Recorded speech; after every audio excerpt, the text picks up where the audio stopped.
Well, hey, thanks so much for checking out the Selah Leaders Podcast. This is episode 10 of season 2. We are at the end of November when this podcast drops, and hopefully on Thursday of this week, you're going to have some good Thanksgiving dinner. Come on. My name is Nick Newman. I'm the host here, and we've got Darren, who is our podcast god. Yeah, what's going on? It's good to be with you Thanksgiving week. So actually, this brings up a fun one. Favorite Thanksgiving food? It's smoked turkey, hands down. Yeah. I mean, like I'm not a baked turkey person. I'm not really a deep fried turkey person. Although in every other area of my life, I'm deep fried all the way. That's fair. I've actually never had deep fried turkey, so I can't really put it on like a scale of rating. But I would agree with you. Smoked turkey is definitely up at the top of the list for me. I just feel like deep fried turkey, the ROI is not there. The damage you can cause versus the like outcome. Yeah. If you're deep frying a turkey for Thanksgiving this year, just please do us a favor. Make sure it's fully thawed. Yeah. Nothing frozen in it whatsoever. Yeah. But mine is going to be pecan pie. We call that pecan. No, we don't. It's pecan pie. We do. You're from up north. So yeah, it's pecan pie down here. Pecan pie. I don't know if it is, but pecan. Pecan. No, pecan. Well, hey, we're super excited. So, when I was thinking about the podcast episode for today, the one that we're going to film today, initially, I wanted to do at the end of the year, but then I remembered we changed our drop format from like the first of the month to the last of the month, and so with that, I actually want to talk about 2025 now. I want to talk about what you do and how you prep for 2025 in your organization or your business, because the reality is, man, this year has flown by. Yeah, it's moved really quick. Honestly, I think it's one of the things you look ahead every year and you ask yourself the question, like, what do we want to accomplish as an organization? Yeah. Certainly, what do we want to accomplish personally? More than anything, obviously, what do we believe that we need to accomplish in order to align to the vision and the calling that God has put over our lives. But I think it moves really quick, and before you know it, it's gone. Yeah, and what I hate is, like, I often find that it's like in that December window, which this is not going to be much further than that. Right. But it's in that December window that I go, oh shoot, I should probably have some goals for the next year. Like I should put some things together. So rather than waiting until the last week of December, you get to start the last week of November, kind of going, hey, what do I want to be different in 2024? And there's kind of 3 areas that when I look at a year, and goals are great. Yeah. We're going to have some goals, but if you don't have these 3 things, goals without tweaks in your organization are just aspirations. Right? Every goal that we set that is further ahead than we are is going to require us to make some changes. And so this is probably going to be a super practical episode. I will tell you one of the best things you can do before we get into the practicals is that you need to be a person that prays and really seek after the Lord for what he has for your year. And so for some of us, at our church, Propel, we kind of take a step back during the month of January and go into a season of prayer and fasting. So a lot of times I don't, even though I wait till the end of the year and go, man, I should have some goals, I typically use the beginning of January to do some of that. Yeah. But I don't want to wait fully for that. I want to make sure I go into the year and hit the ground running in those areas. And so bathe it in prayer. Ask God, God, what do you have for me, my business, my family in 2025? But the 3 things that I would look at if you want to be prepared for a 2025 that takes you further than you got in 2024, the first thing you've got to do is tweak systems. Your systems are perfectly designed for the results you're currently getting. I never like that. No. right? Because oftentimes we look at the results or the metrics or the things that we're doing, and we go, well, it's just not working. No, systems deliver results, right? And the results you get are exactly what your system is designed to deliver.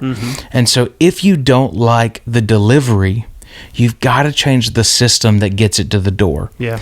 And when I look at the systems throughout our organization, there are currently some that I go, man, that's just not working like I want it to. Right. It's not that it's not working. We're growing at a fun rate, you know. A fun rate for sure. A fun rate, right? We're seeing growth. We're seeing not just like numerical growth, but spiritual growth. Yeah. Like I'm watching people really become more fully devoted disciples, but systems need to be tweaked throughout the way. And so I've got like a 3-step system thing that I look at when I look at the systems within our organization. The first one is like, what is bent? And there are some systems that we have that, because of growth, are starting to flex a little bit. Yeah. It's not that they're broken. I'll get an example of that would be like our kids' check-in system is kind of bottlenecked at times. Yep. And so it's, as we grow, we reach more families take longer to check in. That system is not broken, but it is bending currently. Yeah. And what you want to do with a system that's flexing is really figure out, like, hey, where are the pressure points? For us, the major pressure point is that we have a choke point in our lobby when people walk through the facility. Right. I don't know how I'm going to fix that. Right. But we have made simple solutions currently to like move nursery check-in is actually inside the door because we need a little bit more information from parents and things like that. Those are just systems that are flexing. They're not broken, but they're going to need to be assessed because something that flexes for a long period of time gets used to the tension until it ultimately breaks. And that's not what we want. I don't want it to break. I want it to function. But if it's flexing right now, we make some tweaks. Second thing is what's bottlenecked. And when you have something that's bottlenecked, we've had this conversation multiple times. That there are times where I'm extremely hands-off and then times I'm extremely hands-on. Yep. And it's really healthy to live in the middle ground. I'm just kind of an all or nothing kind of person. And so I pendulum swing a lot. Yeah.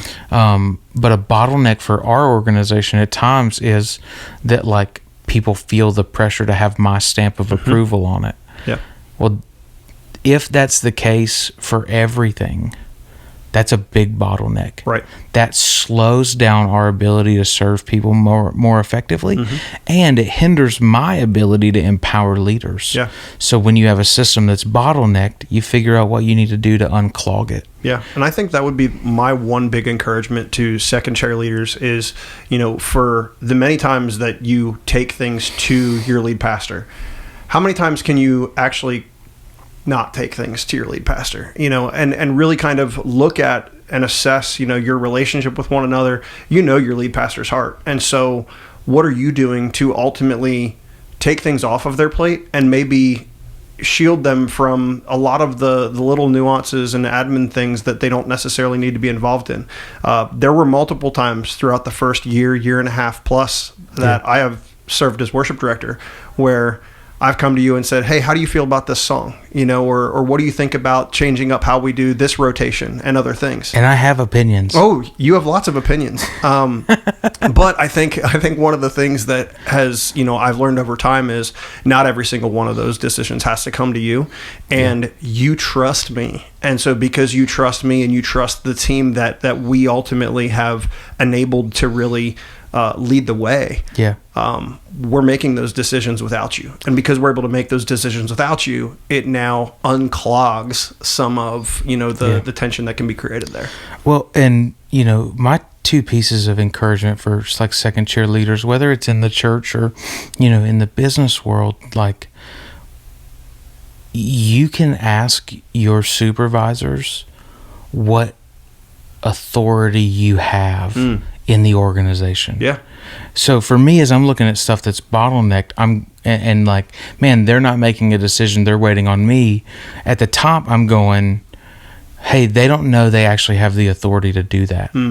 Or I told them they had the authority, and the first time they did it, I stepped back in, or I did something wrong, and so it's an opportunity for me to go own that with them and really make sure that they like know, hey, you are empowered, you are trusted. But I think when you're stepping into new levels of leadership and you're taking more responsibility, hey, what authority in decision making do I have? Yeah. Because there's times where you and I have talked where we've talked about it, and I've said, hey, bro, this is real early. I don't need to know any of this right now. Yep. Like, if you'll run the ball down the court, I don't need it at the 10. Get it to me at the 50.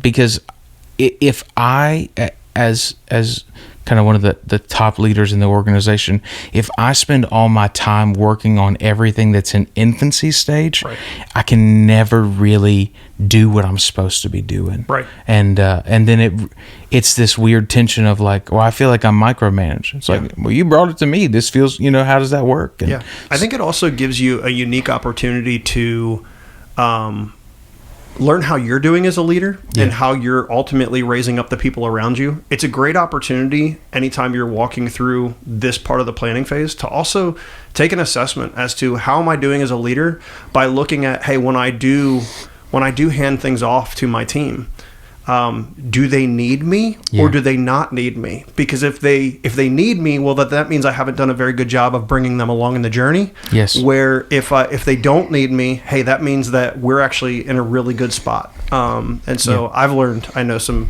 good things as part of that. Yeah. And so and that's been a journey for us over probably the last 4 to 5 years as a church of, I think it was 4 years ago, right after COVID, like one of the things that I started saying with our team and with our executive director is, I want our church to be blessed by me, not built on me. Right. Like, I want to be wanted, not needed. Like, there's a big difference in those things to where the organization is built out enough to where if I go down, I don't intend on it, but it could happen. If that's the case, it's fully prepared to keep moving forward because it's just blessed by me, not built on me. Right. If it's built on me and I go down, everything stops. Right. So look for those bottlenecks in your organization, and then, man, call Roto-Rooter, start unclogging left and right. And then the third thing for systems is what's broken. And when we look at what's broken, there are some systems as you've grown or progressed that just don't work anymore. And that's when you get to get innovative and begin to create. Just because you've done it one way doesn't mean that's how you have to do it in the future. Yeah. We love why we do it, not what we do. Right. And anytime I get attached to methodology, I've unintentionally created an idol within our team, and I fight that a lot within our team to the point where there's times where people feel like I don't care about anything. So I'm like, yeah, we can kill it, we can do something else. Yeah. And but the whole motivation behind that is, I want to do what's most effective. And if what we're doing right now isn't working, I'm totally fine with us trying something new. Yeah. I'd rather us be innovative than fail than continue to do the same thing over and over and it not work. Right. Because then I just feel like we're spinning tires. Yeah. So when you look at systems within your church and you go to tweak those for 2025, maybe your church or your business or even your systems that you have in your everyday life, what is bent? What is bottleneck? What is broken? And remember that we don't build systems for where we are. We build them for where we're going. The second thing is rotate bus seats. This is one of my favorite principles from Jim Collins, who talks about how every leader has a bus. And the people that are on that bus are the people that lead on your behalf. They are extensions of you. The problem is, a lot of times, there are people that are on the wrong seat on the bus. Yep. There's no reason to get them off the bus. Not at all. But there is a need to change their seat. Yep. Most organizations are 1 to 2 leadership changes away from breakthrough Right. in the whole thing. Right. And so one of the things that we have done throughout the years in our church is really have more of a fluid org chart where people's roles change, what they oversee changes. When there's a certain area that needs somebody's specific gift set, then let's move them into that area and let's make it better, and then they can move out. I don't fall in love with my seat on the bus. It's the same thing like, when if you, in old school traditional churches, like you'd have the old ladies that had their seat. And when somebody sat in their seat, you were like, they would get all angry and frustrated. I can't believe you sit. That's where I sit. Right. Leadership can't work like that. Right. We're all on the bus. That's right. The privilege is not having a specific seat. The privilege is being on the bus in the first place. Yeah. And so when you go to rotate seats on the bus, there might be some team members that you have that have outgrown the role that they're in. There may be some team leaders you have that you promoted with the intention of developing into the role, and they're not meeting it. But somebody else on the team has it. Right. And so it might be time to relocate some people, to move some seats on the bus. And I think it's also one of those things too, where so many people, they build their identity around the role, the responsibility. I know in the corporate world, there's so many people that get wrapped around the title. Yeah. It doesn't define what you're doing, and it certainly doesn't define what you're called to do either. What has God ultimately laid on your life as the purpose for you as the individual? And hey, also, our giftings don't always stay the same either. Sometimes God blesses us with different gifts in different seasons. And so, rotating bus seats is not a bad thing. And if you're a leader watching this right now, I would encourage you, probably one of the healthiest conversations you could have with the people on your team is, where do you feel like you could add the most value to the organization? And your answers might shock you. Yeah. Because you might have some people that are on your team right now that fix problems you have, but you don't know who can fix. And it gives you that insight and that opportunity.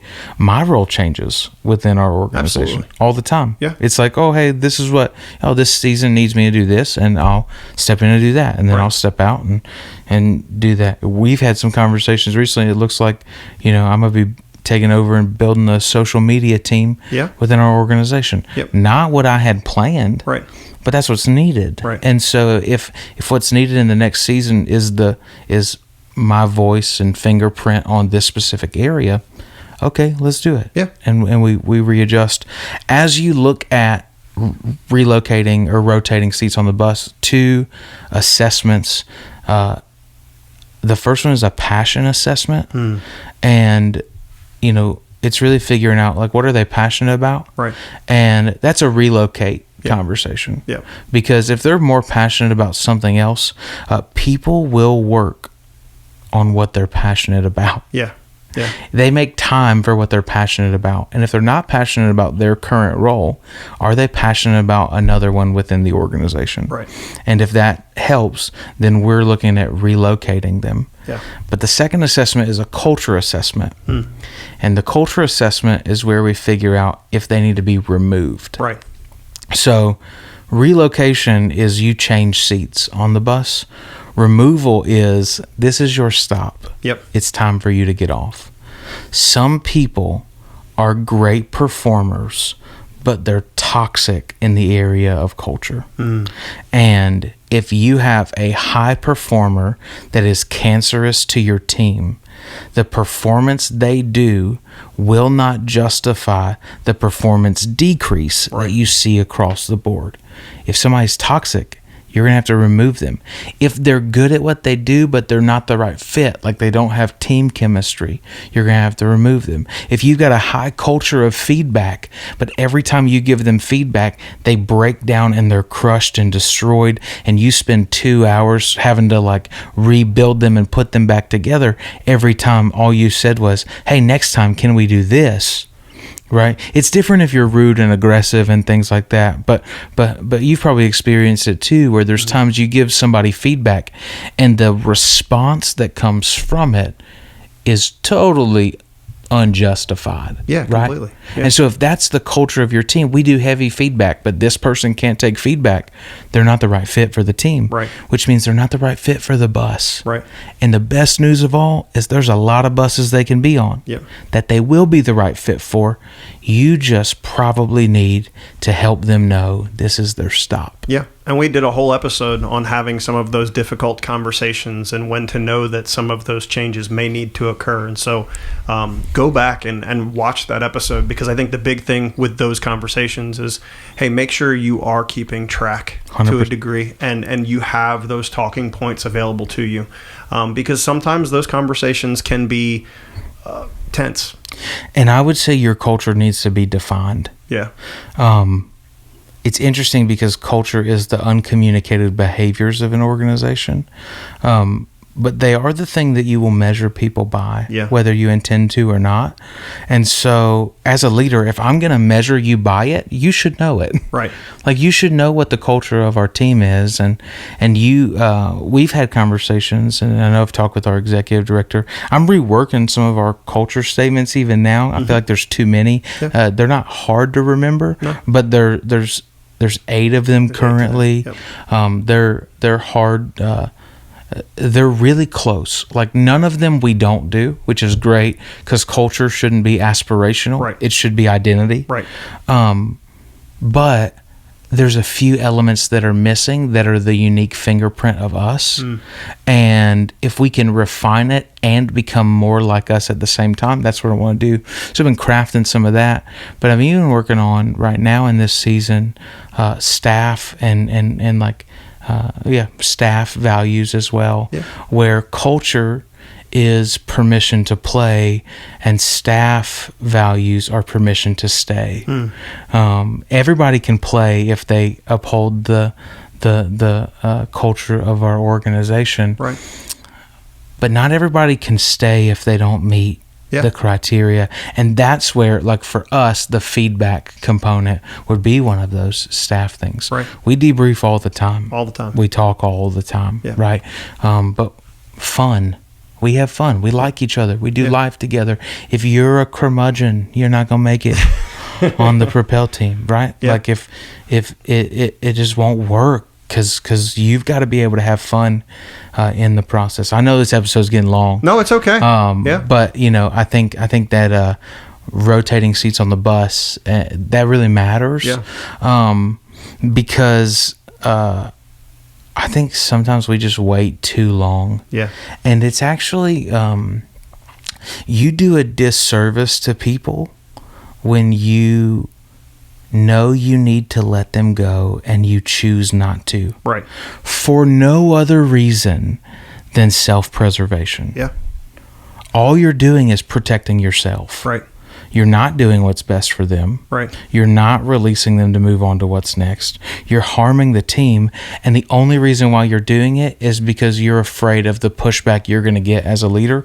And this might not sound super encouraging, but suck it up. This is the role you signed up for. 100%. But at the end of the day, as a leader, you're going to have hard conversations that sometimes will go well, most of the times will not. Yep. But I'm not responsible for how you receive information. Yep. I am responsible for giving it to you with both grace and truth. Yeah. So good. We got one more, don't we? One more. The third thing is plug in new people and build teams. Come on. So we operate a primarily volunteer organization. That would be it'd be 99%. It'd be 99, yeah. Yeah. 99. There's 4 people that are staff. Technically 3. 3, yeah. I was like 4. No, there's technically 3. 3, yeah. So one of which I am not, by the way. Right. Darren is not. 99% volunteer staff, 1% paid. And so when we talk about plugging in new people, what we found is that one of the the most people that are engaged in their discipleship journey are those who are actively serving within the local church. That's right. So plugging them in is twofold. Yeah. I will not lie and say that it doesn't benefit us, right? Yeah. Because the more people that serve, the more people that we have the ability to reach in our community. At the same time, it is their benefit as well. Right. Because for those that serve, they're more likely, according to data, to be a fully devoted follower of Jesus and actively growing in their faith. Yeah. And so plugging in new people is really important. If you're in a business and you're looking at like, well, what do new people look like? That could be like getting new customers and developing pathways for that. That could be finding new staff and kind of going after a different talent pool. Right. I think the way the job market functions today and the way it will function 5 years from now is going to be totally different. Yeah, I would agree. Because right now, you've got bots that are scanning resumes and shutting them down before they ever get there. And the reality is people are moving further and further away from having... There are always requirements in a job description, but culture matters more than most of those things. People are finally understanding that. Yeah. I can teach you how to do a task. I can't teach you culture. Right. Culture is something you have to either embrace or you have to move away from. Yeah. And so I think the way that works is going to be different, but plugging new people in, if you're a church or a nonprofit organization, like getting new people actively engaged really matters. So how are you recruiting those new people? But then building teams. When you go to build teams, that's investment into your leaders. Absolutely. So how are you training the people you already have? How are you taking care of those who call your organization home? How are you taking care of your staff? How are you doing ongoing training? And we're working on some of that stuff behind the scenes. When we had a facility, we used to do these things called forward nights, and we did a lot more leadership development than we do right now. Yeah. And there's a couple problems in our organization that I currently see that are a byproduct of stopping that. Yeah. And so looking at, well, what does that look like? How do we train people in 2025? Because when you look at a team and you know, a lot of this is involving team health and things like that. A healthy team is a recruiting team. Yeah. Because people will want to be a part of something that's healthy and life-giving. Right. So those are my three things, right? We tweak systems, we rotate bus seats, and we focus on plugging in new people and taking care of the people we already have. Yeah. On your last point, I think one of the things that sticks out to me too is, you know, we talk all the time about, and so many churches do this, but, you know, decisions happen in rows, but life change happens in circles or in community or in groups.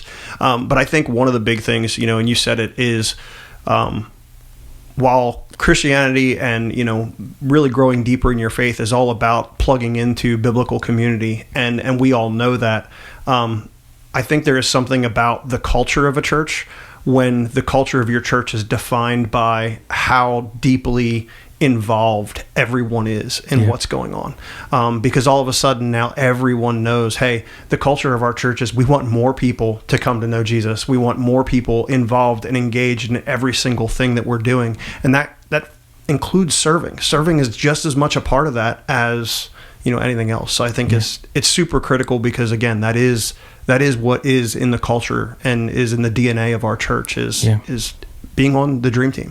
Well, and the coolest part about knowing your culture is that once you've articulated who you are, you don't have to apologize for it anymore. Right. And like, you can stand confident in it. So I can tell, I was having a conversation with a guest in our lobby the other week, and one of the things that they said to me was, hey, we're just looking for a church we can fade into the background. Yeah. And I said, this is not going to be it. No, not because at all. You're going to get so tired of me with the amount of times I talk about taking next steps and getting plugged in and joining a group and building community. And I'm never going to let up on that. Right. Because it's not something we do, it's who we are. That's right. And so when you know who you are, it helps you across the board. Yeah, come on. That's good. Well, every episode we do a leader-submitted question, and if you've got a question that you'd like to ask and get Pastor Nick's leadership thoughts, feel free to comment in the YouTube video or send us an email at info@selahleaders.com. But this week's question is a great one. It comes from Adam, and he asks, what are some practical ways that I can encourage the team that I lead? I love that. Yeah. Man, we all need encouragement. One of the things that I love is somebody said, encouragement costs you nothing but means everything to the person who receives it. So good. And so I think what's difficult about encouragement is that oftentimes we try a one-size-fits-all approach to encouraging individuals. And I think if you really want to learn how to encourage people, you've got to know them personally and figure out like what means, like what is beneficial for them. Right. So like there are some people on our team that are like words people. Yeah. And while I receive words of affirmation really well, I'm not always the best at giving them. But if that's what they need, I try. Don't do a great job at it all the time. But I try and like go out of my way to make sure when I see something, I say something. Right. Like, hey, you're doing that. You're doing this. That's great. But I've also given people permission on our team to be like, hey, I need a little more encouragement from you in this season. Yeah. And if that's the case, then I'll work on it. Thank you notes. I've found that older people within our church and that I lead, they love receiving thank you notes. Yeah. So a handwritten thank you note goes a long way. I've started doing this thing recently where I feel like what I can write in digital form and what I can say or even shoot a video on is vastly different. And so I shot a video the other day. It was for my pastor, but I just shot a video and just took a second. Hey, pastor, I just wanted you to know, I wanted to encourage you. I saw this, thank you for this, and went on, sent him the video. And I think you got to figure out what works for the people that you lead, but don't try and do a one size fits all. I'm a big gifts giver.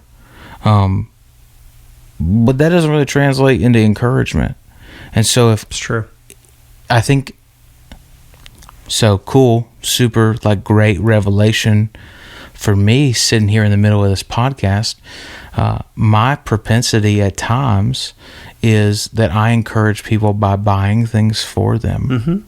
But there's no way for them to know that my goal is to encourage them. Right. They're like, oh, pastor just had a random thought and he brought me something, which is not uncommon. There was a period of time where there was a lot of shoes given. Come on. Yeah. Come on. Then I just deemed you didn't need that much encouragement. I was like, man, I've hit my encouragement quota with Darren. And but what happened is I quit going to the Nike factory because the easiest way to get away from temptation is to stop going to places where you're tempted. That is true. Come on. That is true. Come on. Well, man, this has been a great episode. Yeah. A lot of good encouragement as people go into some FY25 planning because we're there. Yeah. It's crazy how quickly this year has flown by. Yeah. Well, hey, thanks so much for tuning in today for our Selah Leaders podcast. If you like the episode, like, comment, subscribe, and share. And as always, we are praying for you as you continue to lead the organization that God has entrusted you with. Hey, thanks so much for checking out this month's episode of the Selah Leaders podcast. Darren and I are so grateful that you chose to spend some time with us today to check it out. But do us a favor, be sure to hit the like button, subscribe, comment, share it with a friend, family, or another leader in your life. It would truly make a huge difference. Yeah, and if you'd like more information, jump over to selahleaders.com.